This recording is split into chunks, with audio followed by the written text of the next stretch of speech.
Welcome to the For the Gospel podcast, where we provide sound doctrine for everyday people. I'm your host, Costi, Hinn, and on today's episode, I have a very special interview for you with a dear friend and brother named Tim Stephens. Tim is the pastor of Fairview Baptist Church north of the border in Canada, and I've gotten to know him pretty well from our time together as classmates at the Master's Seminary in the Doctor of Ministry program in expository preaching.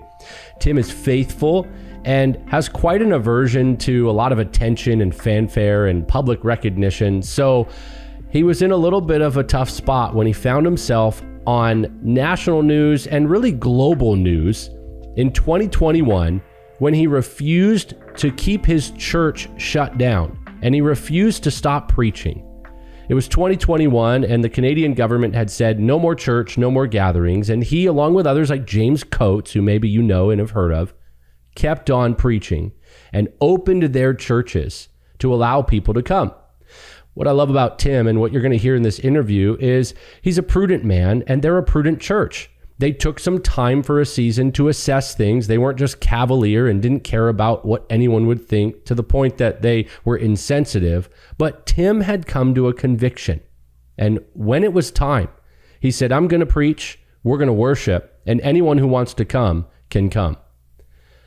Tim found himself in prison with the option to get out and be released if he would just sign a piece of paper that said, you won't go back and open the church and keep on preaching. His situation is an interesting one because Tim, married to his wife Raquel, is the father of 8 kids. And with a family in tears and the weight of the world seemingly on his shoulders and really all the eyes of the world watching, he refused to stop preaching and refused to sign the paper that said he would close the church and keep it closed.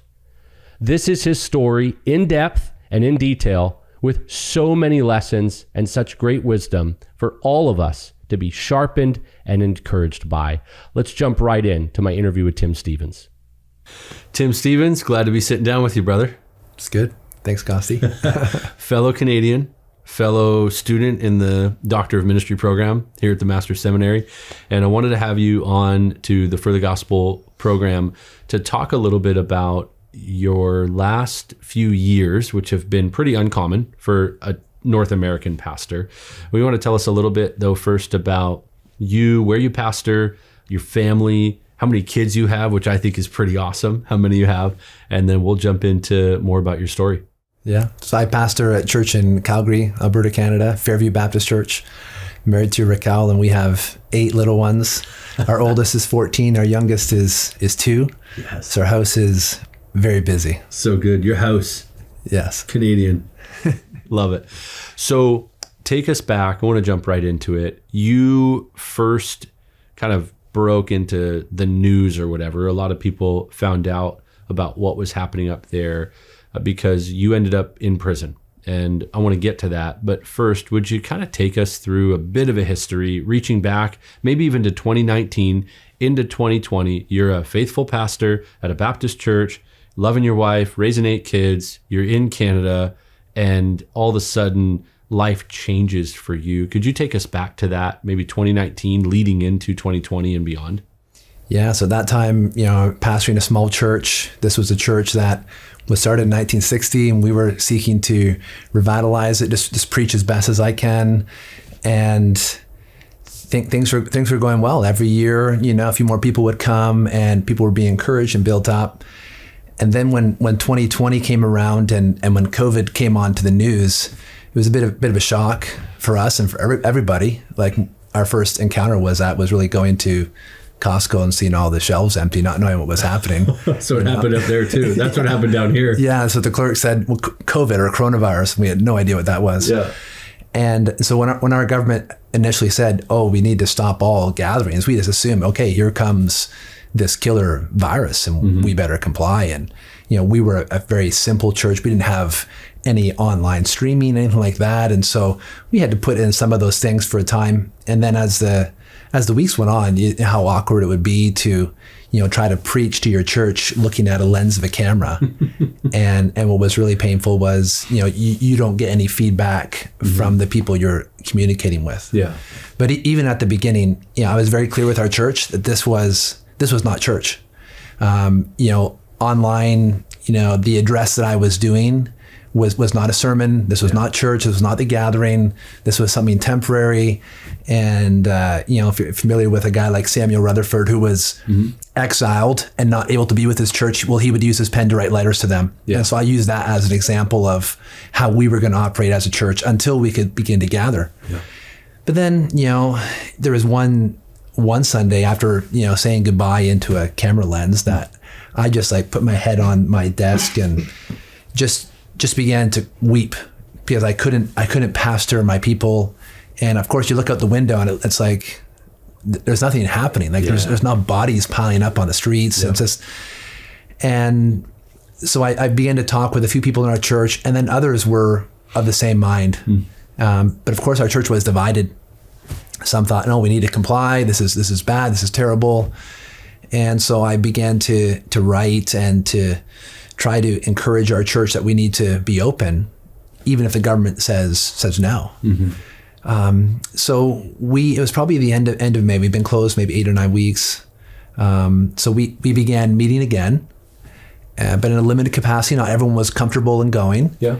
And so we met through the summer of 2020, and no fanfare, no flag waving saying, here we are, we're defined. Yeah, that's right. So we just met quietly, and people would hear kind of word of mouth, oh, there's a church open. But then that fall of 2020, that's when restrictions continued to increase, because as numbers went up, hospitalizations went up. Yep. And so the allowable limits for who ought to gather kept going down and down. And, in our context, no one could come into your home. It was off limits. If you didn't live in your home, nobody's in there, which immediately kills any kind of fellowship or hospitality. Yeah, even a small group of people. Nobody. Together. They didn't live in your house. They couldn't come. And then the church limit kept going down and down until it was like 10 or 15 people. So, and their justification was only the people that are necessary to do some kind of online service should be at the building. Otherwise, no gathering. Yeah. And, we were trying to be as reasonable as best we can without impeding our call to worship. But we kept gathering. And so in January, so right after Christmas time, that's when law enforcement began attending our services. That's 2021. 2021 now. Yeah. So apparently they reached out to us over Christmas, but we didn't answer the phone. Yeah. And so they started attending our church in January 2021. And it started with just a few bylaw officers. I got a mask ticket for not wearing a mask. And you knew who they were? They were dressed in uniform? Oh, yeah. They came with uniform to the church. And this kind of gave everybody a warning. You guys are violating these orders. Could you take us into that just so we can visualize it? You're up preaching. I picture, are people singing? Or are they there before? And before you even start, do they get up in front of the stage and talk to, take us into the moment? Well, they came actually, we have our Sunday school, Sunday seminars, and then we have our main worship. Yeah. So they came between those two services, which was, so I was able to speak with them. I wasn't in the lobby behind the pulpit. Or whatever, the entryway. Yeah, so they came right to the entryway, and it was immediate that we weren't complying. Sure. And so one of the bylaw officers, he walked into the auditorium, and he actually called out with a loud voice, just so you know, you guys aren't wearing a mask, you're going to get a ticket. And so he was trying to intimidate some of our people. And so our people kind of looked over at this guy, then went back to their conversations. Oh, you're kidding me. So they weren't really fazed by it. And I think he was a bit upset because we had other people coming in for our main worship. Yeah. Oh, bylaw's here. Hey. And wave as they walk in. But I tried to prepare our church for that moment. Yeah. And so I told them that, any kind of consequence or liability, I'll take that. So you had written that, you mentioned writing, and you had prayed and thought through it. Yeah. All that's happened before. So people are seeing the reality of what you prepared them for. Yes. So they knew this was going to come because there's other churches, James Coast in Edmonton, he's in enforcement's already coming to his church. So we kind of knew what would come eventually, as we kept gathering, because if you're not allowed to gather in our church parking lot is full every Sunday, someone's going to pick up the phone. Totally. And make that call. So we kind of prepared the people that way. When the bylaw officer said, like, who else is in leadership? Who else is responsible here? I would just give my name and say, no, it's just me. Yeah.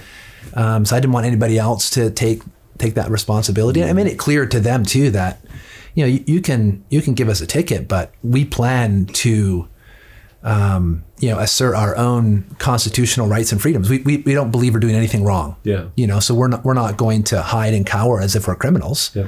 But we have a right to gather and to worship. Mm-hmm. And so you can come here and tell us to stop, but respectfully, we are going to continue. And that's the first round. That was the first round. Round one. So they leave.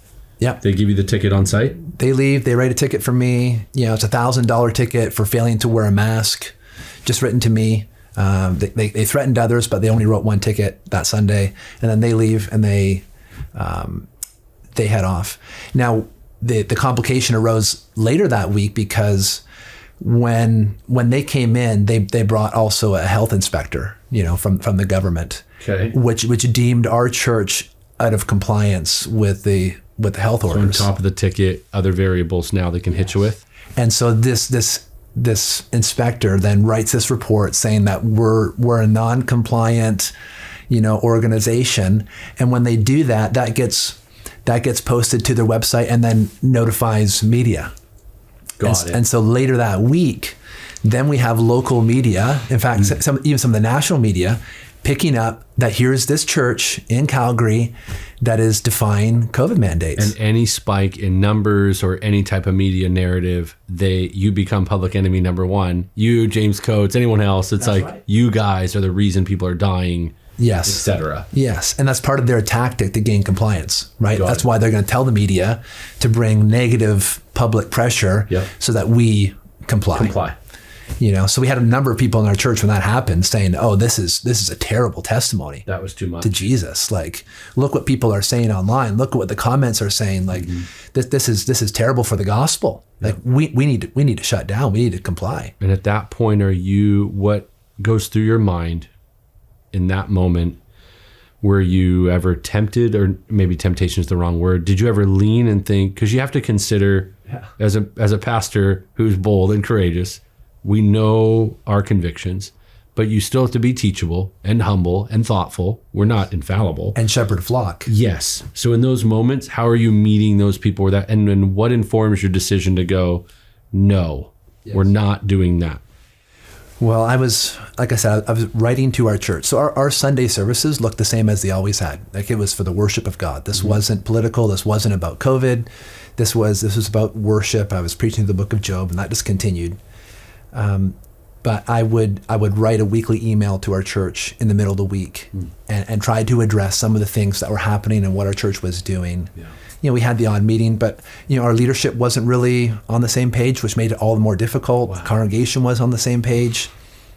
And so when something came up like, oh, we're a terrible witness, well, then I would have to write a short article or essay about what does it mean to be a witness of Jesus. It doesn't mean that the world likes you. Wow. It means that you're obeying Christ. And because of your obedience, now this attention has been drawn to the church, but what people are going to see is that we're doing this because of our allegiance to Christ. So that is the witness. So the martyrs were witnesses, even though everyone hated them. But it's remaining steadfast under that trial. That is our witness. Wow. And so we had to teach that to our people. And the next week when bylaw came back, and this time they brought police, so these were not just bylaw officers. But so they come back again. They're come back the next week. We're going to gather Sunday. Again. Okay. And so we're preparing our people like, hey, if you get a ticket, here are some lawyers that have volunteered their services for our church. Did those come because the media hits you and there's a bunch of dust up, and then lawyers come out of the woodworks and say, hey, we're with you if you need anything? Yeah, you got a few law groups in Canada that want to advocate for people's freedoms. And so even one of the lawyers was attending our church at the time. He's like, here's what you do when you get a ticket. Don't flip out. It's like a speeding ticket. We can fight this. And so people were prepared. But the next Sunday they came back with bylaw and then with a bunch of police officers. And we decided not to let them in this Sunday because there's actually a law in the books in Canada saying that you can't disrupt the religious service. Yeah. And so we told them that law and said, unfortunately, we can't let you in right now. Like, you're actually intimidating and scaring our people. We've come here for a sacred worship of the true and living God, and so you can come and look at our church, but come after. And so they were outside. It was a little bit of a standoff. They were a little bit upset that we were saying that. But as they were outside, a number of police cars, and God bless our people, because they would still come park and walk through police cars and walk through police to get into the church to come and worship. So at the beginning of the service, a little bit distracting to know what was happening out there. But then when you start preaching, everybody is listening. And how many people at this time are gathering? You mentioned a little bit about some of the leaders all not on the same page, which, I mean, that happened a lot of different places. Yeah. And then you've got people that said, hey, Pastor Tim, that's a little too much for us. Yes. Our witness is now on the line. How many are gathering at this point? We're in week 2 of a multi-week hit with tickets and police presence. Yes. So before this, we probably had about 120, 130 gathering on a Sunday. As the police started to come, that number dwindled. So probably on those Sundays when they're starting to enforce, especially the Sunday where they came back with a greater police presence, maybe there was 60, 70 people that gathered at that time. But as the police were persistent, that number continued to go down, because I think people were concerned about, their own consequences, and not just getting a ticket, but as cameras were there from media organizations, like, what would happen if my boss sees me here? I might lose my job, and I can't feed my family. And so we had people saying, this is just too much, because their intimidation did work. Yeah. And there was a time, because that second Sunday when they were back, like, they actually came to my house and gave me 3 tickets. And these weren't just regular tickets, like $1,000 fine. This was like a court summons. Like, you have to go to the judge, and the judge is going to assign you some kind of monetary penalty. So that was the third hit? So the first time they come, they give you the $1,000. Yeah. The second time, they're showing up and starting to hit you with other things. Then they come to your house? Yes, because of that second Sunday. Got it. So they come to my house that week, and it's at my house that they give me 3, because there's physical distancing that we weren't doing. Yep. There's capacity violations, having too many people around there. I forget what the third one was. You weren't wearing a mask? Maybe it was masking, so they give me 3 of these court summons, which the penalty for that is up to $100,000 for the first offense and up to $500,000 for the second offense. Wow. And so when we got those 3, like, sat down with my wife, and getting $1,000 ticket was already, at that time, a little bit emotional. And you're thinking, we can do that. And then when you get these 3 court summons, it's like, now I got to go to court, and this might be hundreds of thousands of dollars. So we might lose our home. We have to sell our home to pay for this. And it was at that time when, just sitting with my wife, and I thank God for her, but we were both convicted to just trace over the biblical arguments that I had already been outlaying for our congregation, and recognizing that those things are still true. Wow. The scriptures don't change because the consequences are now ratcheting up. And so if it was right to gather last week when the police weren't here, it's right to gather this week when they're here. And so he said, well, we need to continue to go forward and continue to meet. Yeah. And there was, the most difficult thing at that time was really the fracturing within the congregation. And there was a number of people that were just discouraged and thought, I'm convinced that we ought to gather, but look at all these brothers and sisters who aren't, and so we ought to maybe not gather for their sake. And you have passages in scripture that talk about caring for the weaker brother, like and Romans loving 14, one another, and you have right? all these different, And so you're trying to weigh this all out.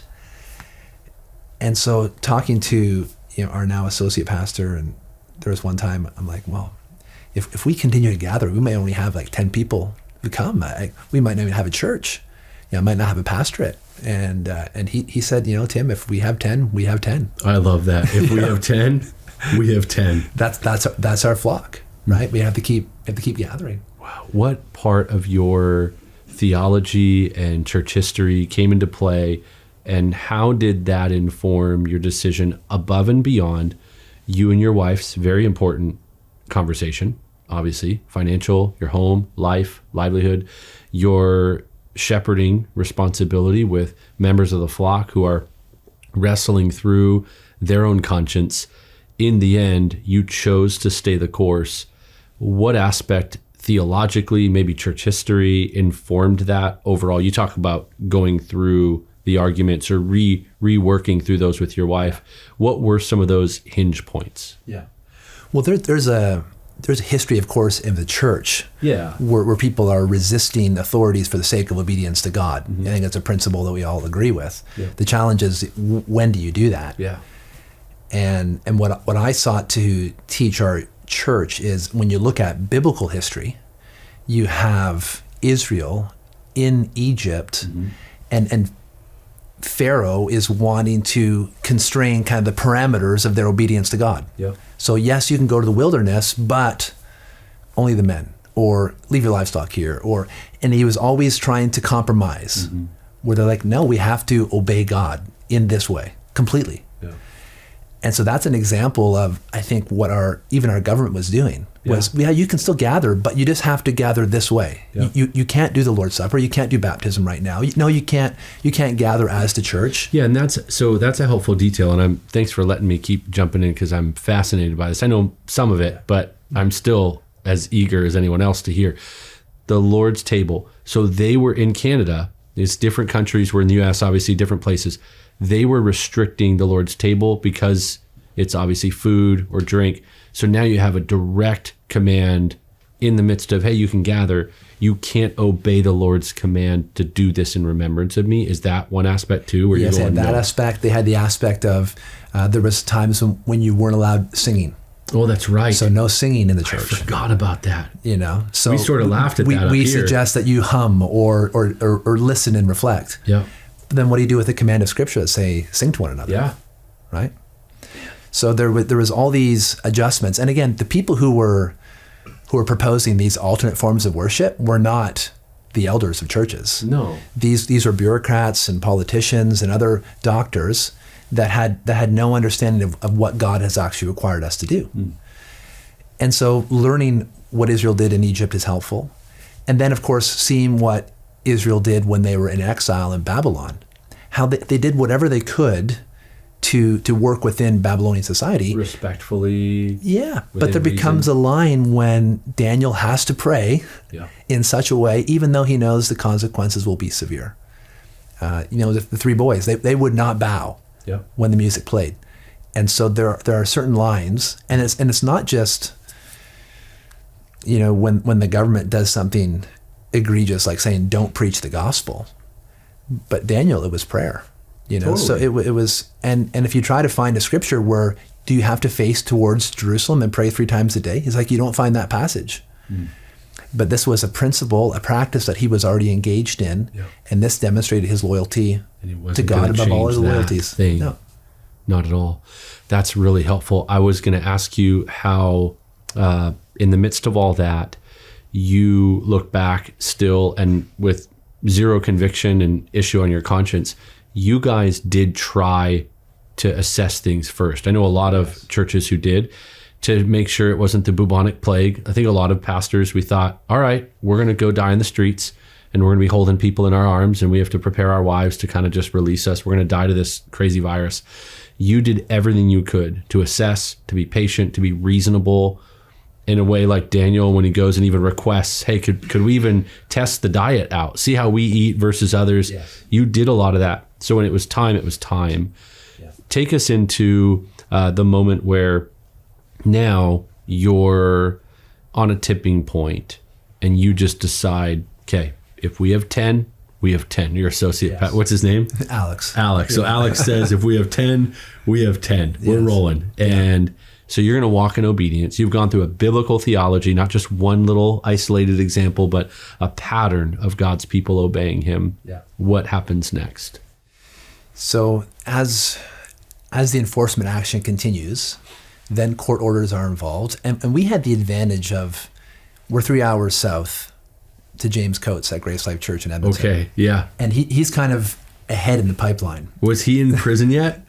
No, he wasn't in prison yet. Okay. But he was getting court orders, they were getting fined. So we could see that they were a little bit ahead of the game. Yeah. And of course, he's in the capital of our province, so all the politicians are there. Totally. So he's in the Edmonton area, right? He's in the Edmonton area, we're in the Calgary area. The two big cities, right? And so they barricaded, right? They did the thing, the fences around their church. That's coming. Okay, right? so not even yet. Not even yet. But in February, they put him in jail.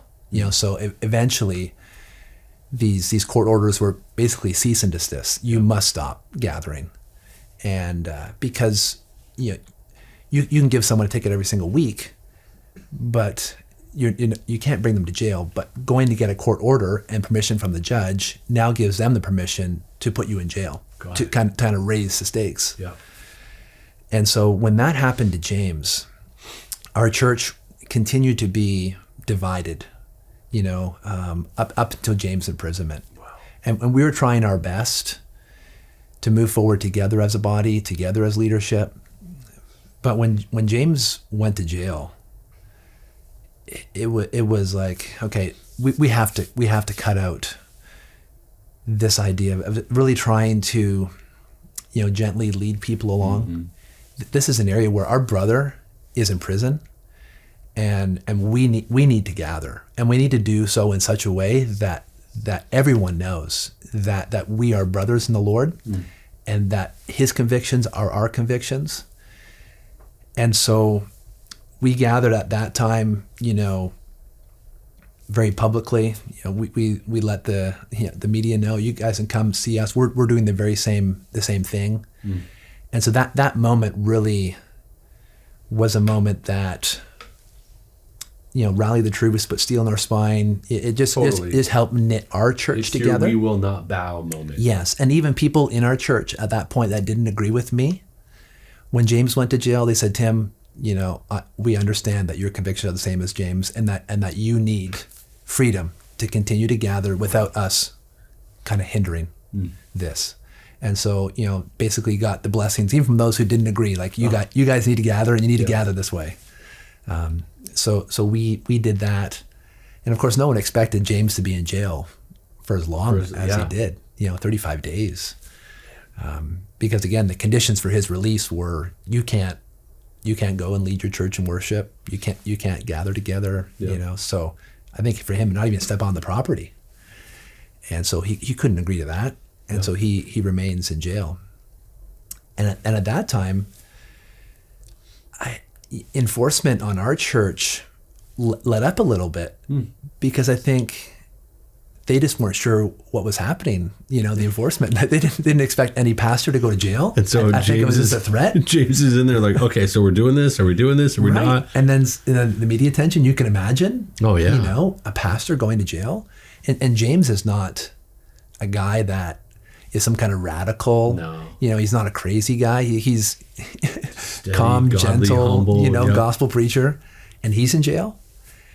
And so I don't think that they wanted to continue doing that. But eventually, I think the authorities had just given too much permission to some of these health agencies, and they were still upset that our church continued to gather. Yeah.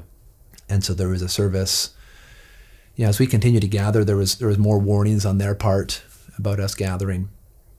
But there were Sundays when they would just come with their police cars and be outside of our church, and then Sunday would end, and then they'd leave. So sort of just an intimidation tactic, or hey, we're here. Yeah, it's almost like they were just keeping track of us and our continued defiance in their mind. And so, every Sunday I would go to church and write my lawyer's phone number on my wrist, just in case when I go to jail, I want to remember that and give him a phone call. Totally. Because I knew jail time might be coming for me too. I took time to write letters to my children and to my wife, to the congregation. So if I go to jail, asked my wife to please deliver these letters to the church. And so in May, it happened. I think it was right after Mother's Day, and was outside in the parking lot, and I actually got a phone call from the police saying, we're going to arrest you, and I want your family to go away because we don't want to traumatize the children. And I said, well, yeah, I'm not sure if that's a good idea. And she says, well, we'll talk to your wife, and then I'll call you back in a couple minutes. Wow. So it was a very strange phone call to get really a call polite from the police. Yeah. Are they under pressure? Can you take us real quick? I know people are probably like, no, let them just get to it, but we have to ask this. Yeah. At that moment, are the police under pressure from other agencies or other entities? I mean, for them to call and give you the polite heads up, are their hands tied, or those are the guys that are executing it and they're just being nice? I don't think the police wanted me in jail. They wanted me to comply, obviously. Sure. But I don't think they didn't want the attention, because it makes the police force look bad. Totally. For arresting a peaceful pastor for preaching to his congregation. Yeah. And so I don't think they wanted the attention. I think it was really our health authorities. They're under pressure from the health authorities. Health authorities were the ones kind of driving things, and the government had given them too much authority. Yeah. And so when the police called me, I talked to my wife, and she says, I don't want to leave. What am I going to tell the kids? We're going to go home and say, oh, by the way, Dad's in jail now. Not coming, yeah. So she said, I'm not going anywhere. And so when he called me back, I said, no, family's going to stay here. And so they all came into the parking lot and had an opportunity just to, give my family a hug, pray for them, say goodbye to some of the other members of our church. And they brought me off to jail. And it was a surreal experience, because you knew it might be coming, but then of course going through it, you can never truly prepare for it, right? It's not like in the movies or anything like that. So before you actually go to a prison, you go to the police station. They have like an arrest processing station, and so in there they, you're not allowed multiple layers. So I'm dressed, similar to this, and so like you can't bring in your suit jacket, and you have two shirts on. You got to take after church then. After church on a Sunday afternoon. What time? So time of day, like 1 p.m. It's somewhere like, in that ballpark. Like maybe 2 o'clock, 3 o'clock. Church parking lot. You're done. Were the kids? I mean, not to like make you relive it a ton, but just that like were they all crying pretty heavily? They were crying. Your wife pretty stable at that point? She's pretty stable, but just like, where are you taking him? Yep. What's going to happen now? Did they tell her anything when she asked those questions? No, I think, because at that point we're still trying to say, look, what we're doing it's not illegal. Yeah. Even some of the court orders that have been issued, it doesn't apply to us as a church. Like we're gathering together. We're not here to protest. This is we're not trying to take down the government. We're just gathering together for church. So, but the police, they didn't want to say much. Yeah. So they take you in. They take me in. Layers are off. I'm into basically a cement cell. So you got 4 walls, ceiling and floor that's completely cement, and with a toilet sitting there. Is there like a bed or a bench or anything in there? There's a bench on 2 of the sides. Yeah. But if you lay on that bench, it'll suck all the heat off you. So that's your holding cell where you're being processed? You're in there, and actually I was in there for about a day. I was in there overnight before they brought me over to the jail. And so you lay there, the lights are on the entire time, and so they give you a COVID mask. So that was my blind. You use it for a blackout mask sleep mask, sleep? Yeah, put it over my eyes, and then I had a water bottle from them, so that was my pillow. Put that behind. But you get cold because it was summer. It was springtime, but the air conditioning was on. It just because the officers all have this uniform on.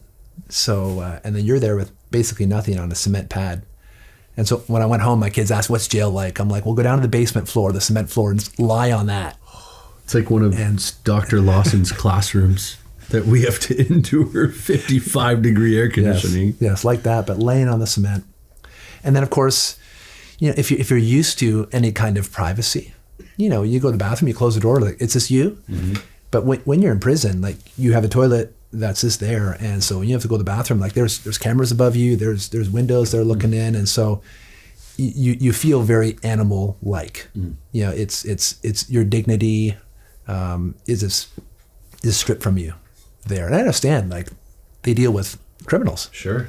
But coming straight from church, you know, to go there was a bit of experience. So I was there, you know, through most of the night, and then was transferred over. You know, in Canada they called it a remand center, and so this is a maximum security place where they bring people that you know, can't get bail or before they're transferred to a longer term penitentiary. Okay. You know, so they put you in there. Of course, they don't tell you what's happening next. And so one of the things that really adds to the negative experience of going to prison is there's no manual. They don't tell you what's happening, which messes with the human mind. And so they'll just like bang on your cell door and like, Stephens, we're going. And it's like, you just stand up.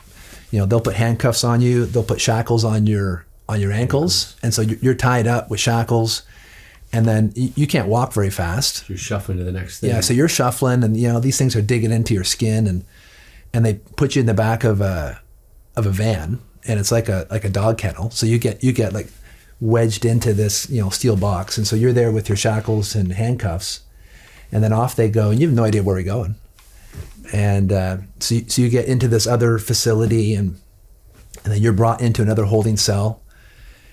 And so you're sitting in this cell, you have no idea what's happening next, you know, and then other inmates get brought in and they get put in that same cell. And so they brought this one guy in, and he was looking really rough. And he kind of crawls up and he's yelling back at the guards, and you know, you could tell he's antsy, he's disturbed. And so you're not sure, like, what's that guy going to do to me? Totally. As I'm sitting there with my, you know, my suit on in prison. And so that staging area, they process you into there, and knowing the general procedures now, it's not so much of a shock. By the time you just know what's happening next, so they would give you a strip search as you get in there, but you didn't know that, and so they'll tell you, hey, Stephens, come over here, and then you know you stand over there, and they're like, okay, take off your shirt, take off this, and then soon, like, you're completely naked. They turn around and do this, and so you just feel so violated. Yeah. And you understand after the fact that yes, this is their procedure because of the guys that they're bringing through here. Sure. So eventually you go through that, you get your nice coveralls, you know, your prison issue coveralls. Are they warmer than they're a bit thicker? Sure. You know, but that's all the layers you got, right? Yeah. You got this coverall, and you're lucky if the Velcro works and keeps it together, it doesn't fall apart. You know, they get you a pair of socks and a pair of Crocs, and that's your uniform. That's it. They give you a bag that had you know, a blanket in it, and you know, extra socks and underwear, and then escorted me off to the unit and the cell that I was going to stay in, and so was there with another cellmate. Most time you are with a cellmate. You're in quite a small space, and there's bunk beds there, and you know, at least when you get the remand center, there is some padding on the bunk beds, but you know, I could best liken that to, it's like those gym mats that you have, but one that has been so worn down over time from being slept on. So it's almost like, you know, if you take like a beach towel and fold it over a couple times, like that was the amount of padding you get, which is still good for the back, but you know, straighten you out a bit. Yeah, but no pillow, you know, so you lay there with your blanket, and that first night was hard because I was actually in that cell with that same guy who was processed the same time as me. Got it. And he's clearly in withdrawal. Clearly he needs his next hit of drugs. And so you just don't know what state of mind he's in and what he will do. And of course, all these thoughts come to your mind about the movies you've seen of that stuff that happens in jail. And so it's hard to get a good night's rest. But it was through that time I did have an opportunity to call my wife once I once I got to Remand Center. You know, you do your best to try to, every guard you meet, hey, can I use the phone? Can I use the phone? And most of the time they'll just brush you off and say no. But I was able to use the phone that night, and I remember, you know, talking to my wife and doing my best not to be super emotional, you know, even though you feel like weeping. And but you want to be strong for her, let her know where you are, ask how the kids are doing. And I remember that first night I was there, especially in that holding cell with that other man, thinking, you know, about the injustice of this all. And then when I talked to my wife, though, it just, the idea that Christ suffered so unjustly for our sake, and then he didn't just go to prison, but he suffered the wrath of God. He suffered the wrath of men as a completely innocent man for our sake. And so sitting there and knowing that you're sitting there unjustly and experiencing, you know, some of this, the emotional pain of imprisonment, it just gave me such an appreciation for our Lord. So that brought you closer to Christ in some ways, like in your relationship with the Lord and your prayer life. You think about Paul and sharing in the sufferings of Christ. For you, in that moment, you feel like you're drawn closer to the Lord in your relationship with him, or at least you're relating to some aspects of what we've learned. In some respects, you're able to understand in a tiny, minuscule fraction of what he endured for our sake. So your theology is now become real, practical reality. Yeah. And then just to feel that emotion of that, and then to be strengthened by that, to know that if my Lord has suffered to that extent, much more for me, well, certainly I can be here, and I can suffer unjustly, and I know that just like he entrusted himself to him who judges justly, so can I trust myself to the Father, and know that I will be vindicated, whether in this life or the one to come. So you're at their mercy. What do they decide? What happens next? Well, I went to court for a couple days, and I was kicked back to the prison, you know, one time, and then the other time, it turns out there was a technicality in how they, in fact, put me in jail, which means I was going to be able to come home. So I was there for about 3 days, and coming out of prison after those 3 days, and knowing I was really released because of a technicality, it meant that I'm probably going to be heading back there very shortly. Yep. And so my wife came and picked me up. You know, the kids all grab onto me, and I began to cry, just like holding them back, and just thinking, because I'm going to be heading back there, and knowing now that a little taste of what it's like, you know, this is not fun. No. You know, so now I'm going to be heading back. I just thought, you know, I might miss the next birthday. I might miss our baby's first step. She was just born a few months before that. And so this is what's going through my mind. And my kids have never seen me cry, you know, so they're seeing Daddy, who's normally strong, and now here's Dad crying. And so my kids actually tell my wife, like, I think Daddy's broken. Oh, you know, man. And my wife gets home and she's texting the other women, it's like, I think Tim's broken, you know, because it was very emotional. We went home, they're like, Daddy, can we get some ice cream? Because they wanted to cheer me up, right? Totally. And I'm like, no, thanks. And so like, Dad must be really wrong, because Dad's favorite is ice cream, and Dad doesn't want any ice cream. But they bring me home, and I sit on the couch, and you know, all this stuff's going through my mind, and so my kids decide they're going to gather around me and sing Psalm 23 for me. What? And so they start singing Psalm 23, and I tried to start with them, but I couldn't get out the words. Man. And so they're singing that to me. It's just it was such a heavy, emotional time going through all that. Wow. So it was quite the experience, you know, the first time going. And we're into like Thursday, we're into Friday, we're getting as Sunday's approaching, you know, it's looming, it's coming. You're resolved, you're going to meet, you're going to worship. It's what it is.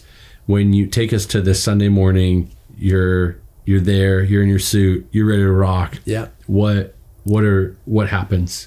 Well, we gathered. So that Sunday, we actually gathered outside. Okay.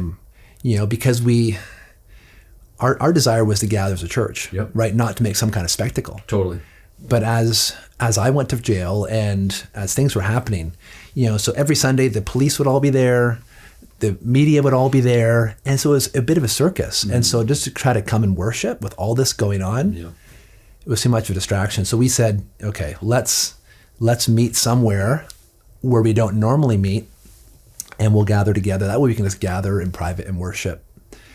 And so we did that on that Sunday, and I remember when that service started. So I showed up, and the other people were excited to see me out.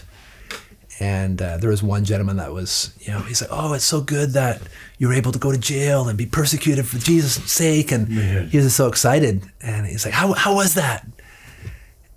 And I was just like, "Well, it's just not as glorious as you think it is." It's right? kind of like the rah-rah, like Luther. We read like church history and like, bring it on. Here I stand. I can do no other. Right, like, come get some. He's afraid for his life. Totally. And you're like, yeah, man, it's actually really brutal. Yeah. So the young guys had this expectation, like, oh yeah, like you were in jail. It's like, let's go. Let's nail it. Yeah. I'm like, no, jail is not fun. This is not. It's not glorious to suffer. It is glorious to gather for the sake of Jesus and have him minister to you and strengthen you. But going to jail is not something that you would want to do. Yeah. So we ended up meeting there outside, and it was someone else within our church that was kind of hosting us there. But he just didn't want anybody else to get in trouble for our gathering. Mm-hmm. And so we thought, well, let's go back to our facility, our church, and we'll continue to gather. And as we did that, they locked our church, very similar to how they locked up James Coates' church. Yep. They didn't end up putting the big barricades around it, but they changed our locks, which prevented us from meeting there. And you own the building. We own the building. Land. Yeah, like that's your church. Yeah, and they did it to another church in Ontario too. So they had assumed for themselves almost this tyrannical powers. Unilateral, like we do what we want. Yeah, confiscate your property. Wow. Because you're health violators. So yeah, it was incredible that they could do that. So we ended up meeting outside, but where we met outside, people got word or somebody saw us gathering, and so made a call to the authorities. And so this was now getting into the month of June. So it's getting summertime, even in Canada. Wow. But the outdoor gathering limit was only 10 people. And so at that time, more people had gathered to our church because of, my imprisonment and the news media. So other churches were still closed. So and people you guys were coming were gathering, to gather. so people were coming to church. Gather, yeah. So we probably had maybe 200 or a little bit over 200 gathering outside. Yeah. The limit was 10. And so the police, they came. I remember them coming to my house on a Saturday night in June, probably right at the very beginning of June. Mm-hmm. And they actually found me outside. I was back in the playground with my kids. And so 2 police officers came up to me, and they had in their hand the court order, basically cease and desist, you must stop or else you'll be arrested. And so when they gave that to me, that was one of the reasons why I was released the first time. They didn't serve me properly, this notice. Got it. And so now they have given it to me properly. And I have noticed, this is Saturday night. And so the question is, well, do we go worship Sunday knowing that they're waiting for us? They know. They've given me this. I have full warning. And so I remember talking to my wife. I called James Coates. I talked to other people in our church, and just became convinced, like, no, we need to, nothing's changed. And James is out of prison at this point? He's out of prison, and his church is meeting in different locations. Secretly, and they haven't been found out yet by the authorities. So they're staying under the radar. Yep. Trying, because we're secret. Doing something similar, but now we've been found out. Yep. They've served me that court order. And so we decided, well, no, we're going to continue to meet. We could have tried to change the location, but now it's Saturday night. But it's over. Everyone's ready. Everyone's prepared to go. And so no, we're going to gather as a church. And so I gathered that we gathered that Sunday, and then on Monday, that's when the police, came to our house to come to arrest me. And it's actually, the footage is online because the prosecution, the lawyer for the prosecution, thought I was already arrested. And so he actually contacted my lawyer and said, okay, how do we deal now with Stephens, who's in jail? And so he called me and said, and realized I wasn't arrested yet. And he goes, they're on their way to arrest you. Wow. And so he calls media to come record this. Yeah. And so they show up at the same time, the police. So we have media police all showing up in the house at the same time. But it helped me to prepare at that time, knowing that they were coming. So we gathered together as a family in our living room. I prayed for my family. We sang a psalm together. And then when the police came, you can see the footage online, some of that discussion and interaction. But the kids were heartbroken because they didn't know how long I would be gone this time. And so they're crying, they're reaching into the police cruiser as I'm sticking my hand out through the bars, being pulled away. And this time I knew the drill. I knew here we're going to go to this cement cell in the arrest processing center. Then we're going to go to remand center. So I knew what was before me, but I just didn't know how long. So my second stay was about 18 days. Wow. And it was, I had a better cellmate that time. And so he kind of taught me once, the first 4 days were done and he sobered up. Yeah. Then he could teach me, how to survive well in prison in terms of things to eat and such. Would you give us kind of a glimpse of the culture there? You're a preacher, a Christian. Do they mistreat you? Do they treat you well? Are you dealing with any type of threats? Or, what's that like for you in your role, and how did the inmates respond to you? Yeah. So you do have a radio in prison in your cell. You can listen to the radio, and the guys in there, general some of the events happening in the world. Mm-hmm. So because it's been months since the police have been at our church and we've been in the news, so these guys knew about these preachers. They've been following along. Who were gathering. And so when I get there, they're like, "Oh, are you one of the pastors? You're that guy." Yeah. Yeah. So I'm like, "Yes." And because, almost everybody in prison is a Christian. Yeah. They've all been through these Christian rehab programs. Yeah. And so they would call me preacher or pastor. And they would, if they had a chocolate bar, they'd give that to me. So the inmates were actually very, very kind to me. They're on your side. So once you get to know that, you realize, these guys are actually very, very supportive. In their mind, if you're against the government, sure, you're on their side. Yeah. You're one of them. And they all feel they're in there unjustly, right? So they kind of band together. We're a bit of a victim here. And so they really, in many respects, respected me. And then they would come to me and share with me their problems. And so these guys look tough, right? Yeah. So you go there and you're scared of these guys, what they look like. But as they shared with me, the broken relationships, none of them had a father in their life. The number of women or children that they've had, and they're just pouring out their lives and asking for help. Yeah. And so you do your best to try to explain the gospel to them, and where do you start? Like there's been nothing in their lives that have a semblance of any kind of Christian order or creational normativity. And even reading, some of these guys can't even read. Wow. And so they would ask me, can you read something for me? And in jail, you had some books there, but they would ask me to read some of these books, and they were terrible books. So I'm like, I'll read to you, and I had a Bible, because every time you go into jail, I always ask all the guards, I need a Bible. Yeah. So finally you get a Bible. And so I said, I'll just read to you the Bible. And so with my inmate, we're in there 23 and a half hours a day together, right? Because you only get a half-hour break out of your cell. So you're in there lots of time to read. And so I'll just read you the Gospel of Mark. So I just read a chapter and explain it a little bit. So, are you still listening? He's like, yeah, I'm listening. And like, second chapter. So, read the entire Gospel of Mark with commentary to my cellmate. And he's like, wow, you're pastoring, shepherding guys. And he's like, you're a great reader, right? It's like reading the truth.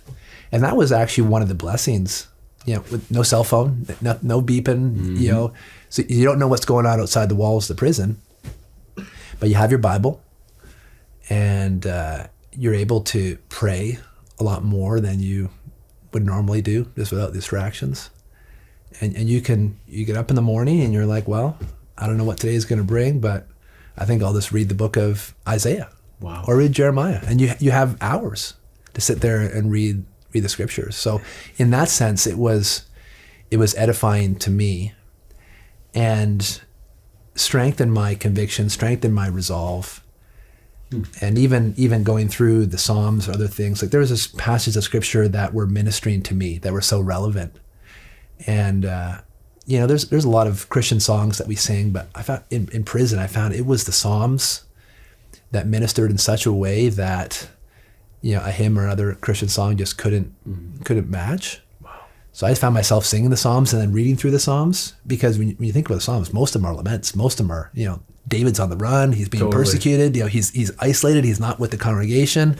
And so you're reading this, you're like, this is right where I'm at. And they're inspired, they're authoritative, they're divine, they're supernatural. So what better comfort? You could sing the greatest contemporary song ever on anxiety and suffering. And it does not compare, it'll never be on par with the Word of God. Yes. That's incredible, man. So you're in there, you are along the way getting a glimpse that you're coming to the end of the rope, or 18 days hits and they go, Stephens, let's go, you're out. What's the culmination? Well, we're out about half hour a day, right? So in that half hour a day, it might be 1 half hour block or maybe 2 15-minute breaks where you get out of your cell. So during that time, you can shower if you want to. I would always head to the phone. How hard was that to only, and then didn't your wife not know when you were going to get out? Like you don't know. Right. So you just call, you might miss the call. You don't know. Yeah, there was one time I think she was at prayer meeting. I'm calling. She's not answering. So I missed her that day. But so say I'm out like 8:30 one morning. Mm-hmm. I have 15 minutes, half hour to call her, and then the next day I might not be out, because you're out once a day. I might not be out till 8:30 at night. So it might be like 36 hours before she gets a phone call from me. And of course she's at home saying, where's Tim? And so I would just try to use that time to call her, to hear from the kids. And of course, on the phone, when I heard her voice or the kid's voice, I'm trying my best to keep my composure. Totally. All the guys around me, and many of them don't have anybody to call. So they're sitting there watching you make the phone calls. Mm. And so I'm trying to encourage them and strengthen them. I'm trying to help her pass on messages to continue shepherding the flock. So I would, in my cell, I would write what I want to say in an email, and then I get on the phone, say, okay, Raquel, start recording this. Wow. Because I'm going to read what I want to say to the church, and she'll make sure that gets passed on. So even those 15 minutes, 20 minutes of phone conversation were so helpful in prison. But I could hear from her that restrictions were supposed to come to an end or ease up at the end of June, so beginning of July. Got it. And so that's when we expected, okay, maybe there's a chance that I'll get out of jail, although that was still uncertain. And even the day of, even July 1st, it was uncertain whether I'd be released or not. And so it turned out that on that day, I was released, because restrictions and requirements for gathering numbers at the church and such were lifted.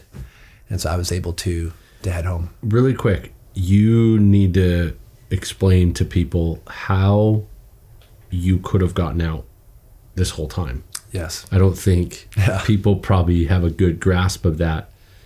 You could have gotten out day one. Yes. No problem. Yes. Why? How?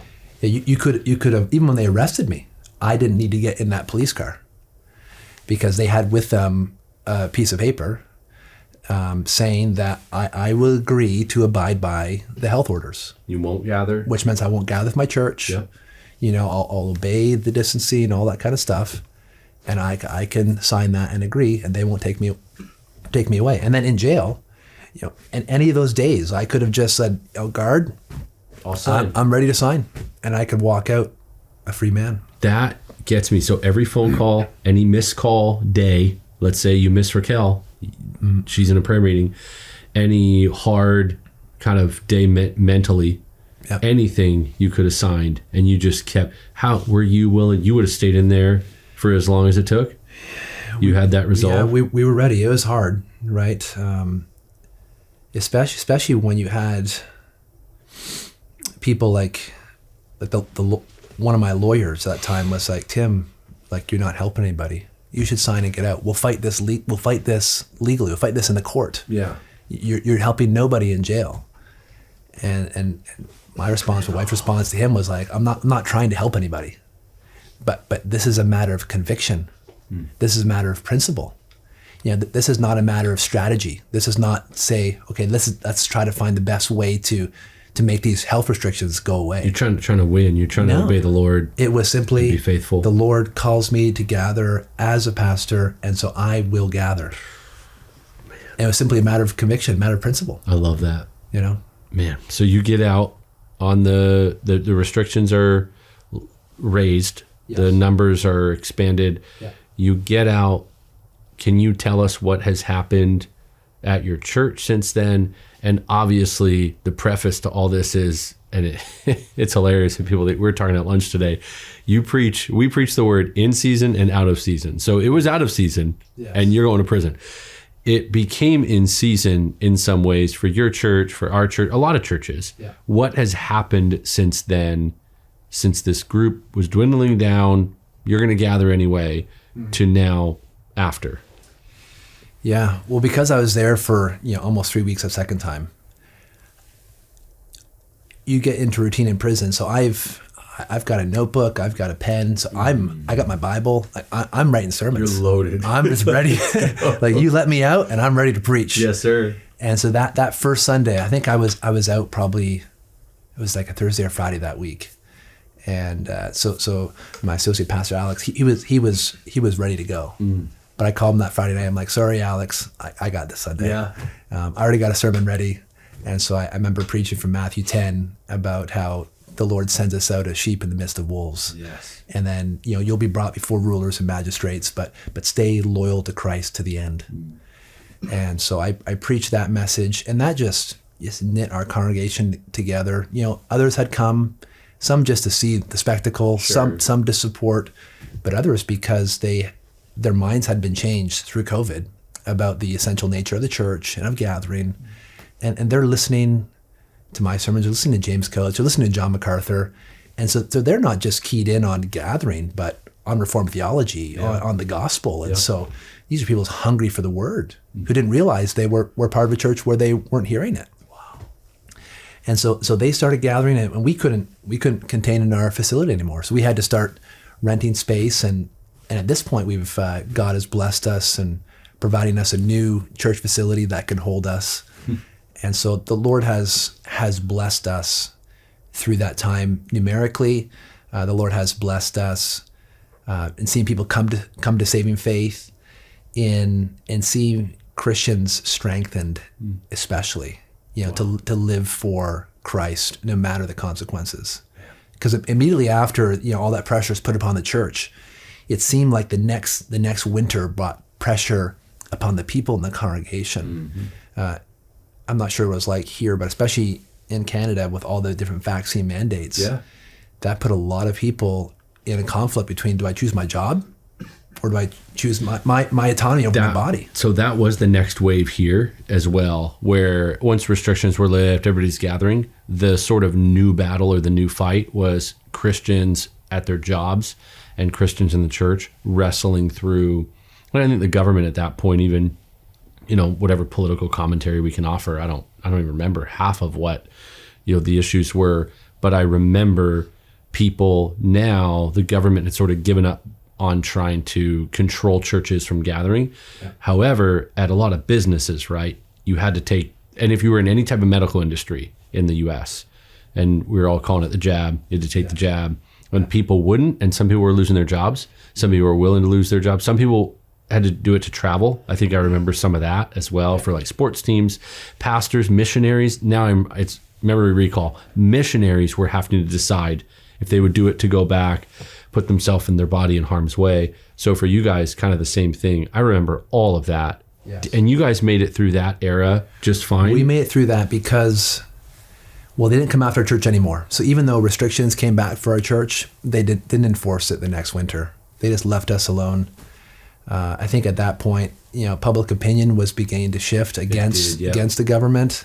And so they didn't want to put anybody else in jail. So they kind of left us alone. But then our people were given an example of what it looks like to have your convictions settled and understanding, there are limits to Romans 13 to the authority of the government, especially over your own body. Totally. And then Romans 14 also gives us the idea of how we ought to work together. And these are matters of conscience and conviction. We ought to respect those. And so it was hard for some of our folks, and our church had to come alongside and to, help other brothers or sisters who lost their jobs because of that. But the church loved one another and cared for each other through that time. And so I think what happened to us the year prior really helped prepare us for that season.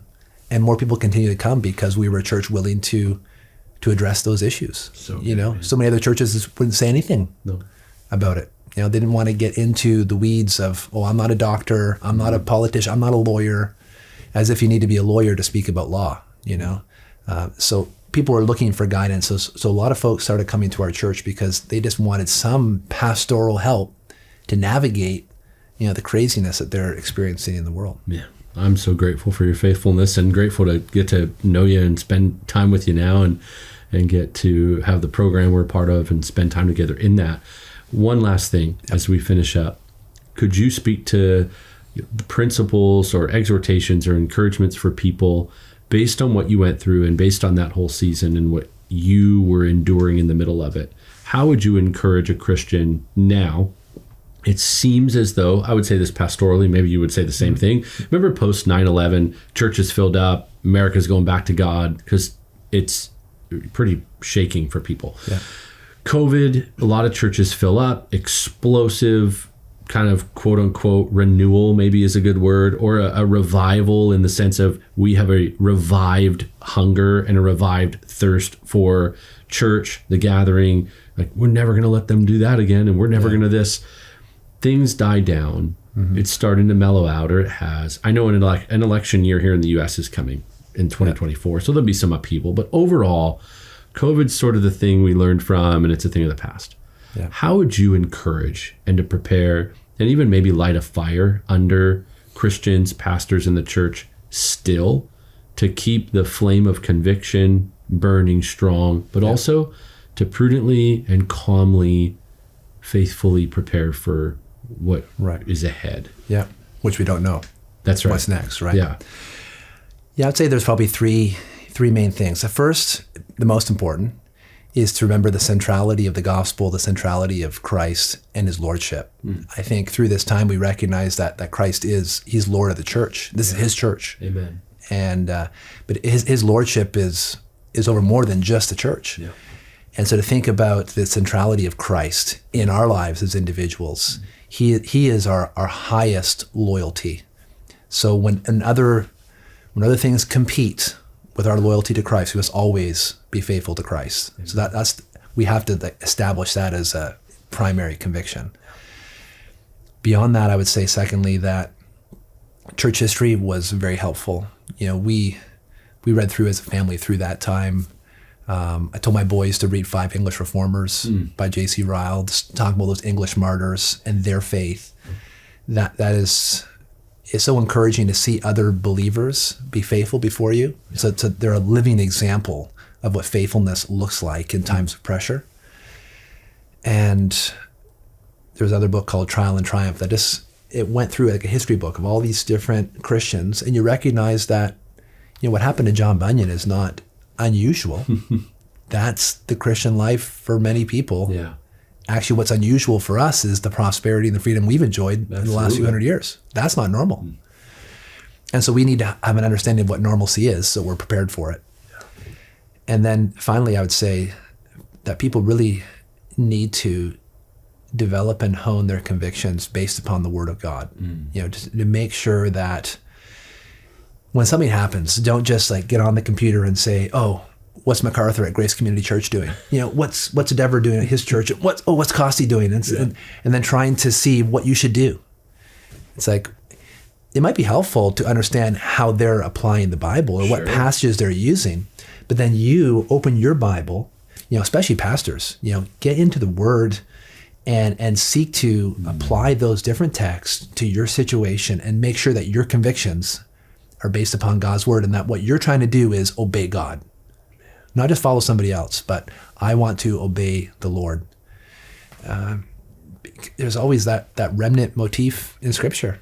If you follow the crowd, chances are you're not following Christ. Yeah. And so it's important that your convictions come from the Word.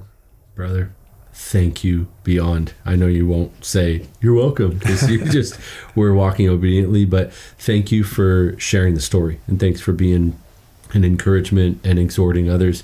And I praise God for Raquel, the bride the Lord's given you, for your children, for your church. So Fairview Baptist, just outside of Calgary. Right in Calgary, yeah. You're in Calgary. Right. Can you see the Saddle Dome? We've moved locations now, but you can see downtown where it's up the hill. So you're right near Calgary Stampede. Oh, yeah. We got it all there. You're not a Leafs fan. You're still going to be a loyal Flames fan. Well, I don't really cheer for any hockey teams. So whatever one you're cheering for, Costi, I'll give it. Except for the Leafs. Oh, I just James Coates, if he sees this. I can't stoop that low. James Coates probably just jumped out of his seat for a second when you're like, whatever, because I'm a Leafs fan. Yeah. Coates is a Leafs fan. He wore a Leafs jersey in the B-roll footage of the Essential Church stuff. Well, there's some things where I want to be on the winning team. So come on. Couldn't do it for the Leafs. It's ingrained. Bleeding heart Leafs fan over here. But most of all, not loyal to a team, loyal to Christ. Yes. Brother, thankful for you. Love you. Thanks, and Costi. Appreciate you. What an example of conviction, faithfulness, thoughtfulness, pastoral sensitivity, and boldness and courage to preach the truth and to walk faithfully in what Tim knew God had called him to do.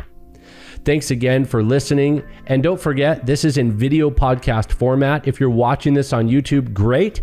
But if you haven't already subscribed to our YouTube channel, be sure to do so. And if you'd like to watch this interview in its entirety on video, it's available at our For the Gospel YouTube channel. For free resources or to become a monthly gospel patron and partner with us to put out these free resources, you can go to forthegospel.org. And don't forget, we're on all social media channels where we post videos and encouraging articles every single week to spur you on to live for the gospel. On that note, I'll be back next Monday with another episode. For now, keep on living for the gospel.